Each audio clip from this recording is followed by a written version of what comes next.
Hello and welcome to Bicycle Touring Talk, episode number 25. My name is George Schlacek and I am the one and only. Bicycle Touring Talk follows the adventures of my very first major bicycle tour using my book, Destinations Are Fake, as a template. In the last episode, I told you about how I tried to apply for a teaching job in Veracruz, but was told to come back later. 2 weeks later. Which to me meant 2 weeks of bicycle touring in Mexico's interior. I was surprised about the many hills I had to climb and completely failed my first attempt to leave the Jalapa area for Perote, a small town in the mountains. After a full day of rest, I was determined to give this trip another shot. The morning came and I woke up well rested and early. This time I knew what to expect. This wasn't going to be a picnic, but nothing was going to stop me. The change of attitude made all the difference. Instead of expecting a pleasant descent around every curve, I simply accepted the fact that I was in for an entire day of climbing steep hills, which helped me pace myself. The key was to pick a low gear and move slowly but steadily. Soon I passed the sandwich place from the other day and it seemed like no big deal. So I kept going. Even when the incline wasn't really that bad, I stayed in the lowest gear and kept looking down on the pavement to fool myself into thinking I was moving pretty good. With minor effort, and it worked. This time the weather didn't let me down neither. I arrived in Perote, a beautiful little town, late in the afternoon. The search for a hotel didn't take long, as there was a place right on the main street. What struck me right away about this hotel was the facade that was decorated with hundreds of small tiles, forming a sort of mosaic. The look was so unique and it really made me want to see the rest of the place. I rang the bell and after a few minutes, a lady answered the door. She appeared to be in her mid-40s and was quite attractive, with long hair, dark hair, and slim build. Her presence left no doubt that she was also the owner of the hotel. Unfortunately, she was either too busy to chat or just not interested. But she did help me locate the nearest laundry service. I did not have any clean clothes left and some of my stuff was still damp from my first attempt to reach this town. Now was the time to deal with it all. Even before supper, I gathered all my dirty clothes, stuffed them in a plastic bag and went over to the laundry. As it turned out, it would take an entire day to get it done. The lady who ran the service and a couple of young girls seemed to have their hands full. Perhaps most people in Perote didn't do their own laundry. I was handed a piece of paper with a handwritten number on it. This wasn't exactly what I had expected. It would mean I had to stay an extra night in Perote, another day of rest and with it, some time to roam around. I even toyed with the idea of asking the hotel owner out for supper, but changed my mind when she was busy talking on the phone, barely acknowledging me upon my return. A while later, I went out by myself to find a little restaurant that advertised comida corriente and sat down for a meal. I had come to love Mexican food by now, and this place was no exception. The meal came with a dessert and a drink, and it cost only about $2. Simply amazing. After supper, it was still nice outside, so I decided to go for a stroll and explore my surroundings. Perote had a very beautiful central park, municipal building, and several churches.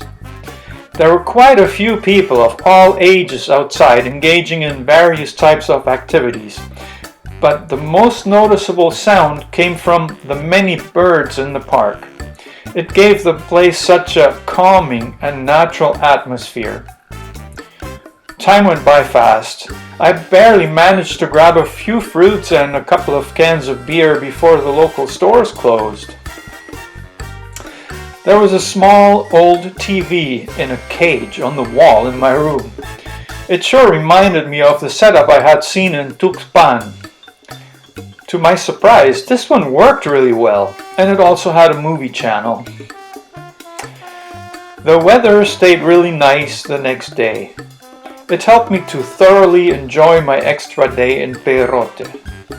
Despite the relatively small size of the town, it definitely had character. The streets were bustling with people all day long, and it felt like I was the only tourist in town. I was like a kid in a candy store taking pictures of everything that caught my attention. Small town Mexico can be incredibly colorful despite its simplicity. Later in the afternoon, I ended up in the town square, right next to the park. It was a great place to sit around with a bag of pastries, pan dulces, from the local bakery. I had discovered those goodies first in Veracruz, but they cost much less here, and the calories were just what I needed to keep riding my bike strong. Now, to my disappointment, I never got my laundry back that day. I went to check for it twice and was turned away. This wasn't a good sign. Perhaps somebody was messing with my stuff. Indeed, it was much later down the road, somewhere else along my route, that I tried finding a certain shirt I knew I had, but wasn't anywhere in my luggage. At this time, however, I could not do anything except be patient when I was told to come back the next morning. That morning went surprisingly smooth. The weather was still beautiful. I went for breakfast at a local eatery and successfully picked up my laundry right after. By 11 o'clock I was checked out of the hotel and back on the road. Not too far from Perote, I crossed into the state of Puebla. The terrain looked much different here. Gone were the steep hills, and instead I was moving through relatively flat terrain that also looked very dry. The highlight of the day's ride was El Salado, a crystal clear lake that had formed in a volcanic crater. It simply looked amazing. Of course, it was a perfect place to take a break and observe a fair number of tourists stopping by to snap pictures. The rest of the day turned into a pretty nice ride on some not so smooth roads. At least I was done climbing for a while. Late in the afternoon, I arrived in a place I'll just call El Seco. The full name of the place is actually San Salvador El Seco. Another beautiful little town with historic churches, a row of rundown hotels, local shops, and small manufacturing operations. There's also a little store with an open front that sold liter bottles of beer and provided plastic cups to enjoy it right there on the spot. I made the decision to return later and have some beer. But first I had to find a room. To start off, everything went exactly as planned. I found a nice hotel and got a sweet deal on the room. But then, when unloading my bike, I discovered that the rough road had taken its toll on my equipment. The front rack was broken on the left side, just about ready to break off. While it had held up well enough to get me to El Seco, without even noticing, it was not likely to survive even another day. This meant I had to find a way to fix it, but I was at a total loss as to how. Perhaps there was a shop in town that was equipped to weld aluminum? Even though that seemed like a bit of a long shot, there was not much else to do. So I took my bike back outside and approached a nearby truck repair shop. To my surprise, the workers did not shy away from the challenge. A lady who was dressed in coveralls and appeared to be in her 40s dismounted the rack and took the first shot. at welding back together.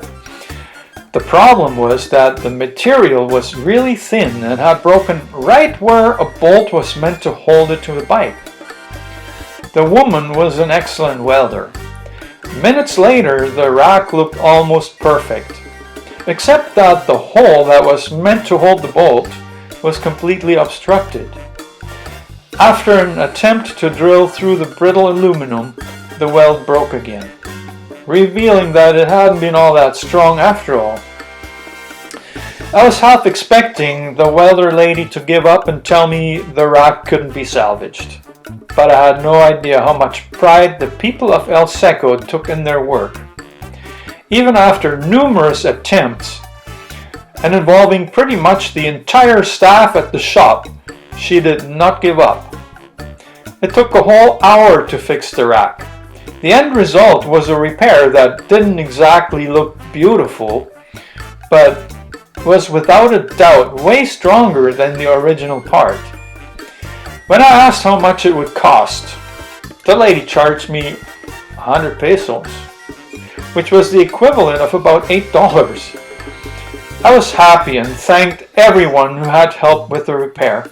We ended up chatting for a while and I found out a few things about the town of El Seco. The name El Seco came from an old legend. When Spanish settlers first arrived here, there used to be a huge dried up tree in front of the town entrance, which became a reference point for travelers on their way to or from Veracruz. El Seco has numerous antique churches. I decided to tour the town a bit more the next morning before my departure. Now it was finally time for a beer. I went to the store across from the hotel and purchased a big bottle. The clerk poured about a quarter of the content into a plastic cup. This wasn't really a bar, but there was already one other client drinking beer from a plastic cup. When his beer ran out, we ended up sharing the rest of mine. Before I knew it, an attractive woman who appeared to be in her late 20s and was wearing very short cut-off jeans had joined us. The other guy pulled some change out of his pocket and bought another bottle for all three of us to share. It seemed like he had come to this place simply to unwind after a long day at work. But now things were starting to get interesting. My new friend was slowly getting drunk and making a fool out of himself, trying to impress the young lady with some dirty jokes. Then the situation got a whole lot weirder. My new drinking buddies suggested we'd all get a room together where we could drink more beer and, from what I understood, have a threesome. I would have been quite inclined to spend some time with the young lady alone, but by now it was evident that she was a prostitute. I wasn't exactly up to sharing nor paying money for sex, so I declined, telling them I was tired. The guy did a short "Come on, my friend" song and dance, but soon they disappeared and I stayed behind shaking my head, while the store clerk, who had followed the entire conversation, was having a good laugh. I really was tired and just went to my hotel to get some rest.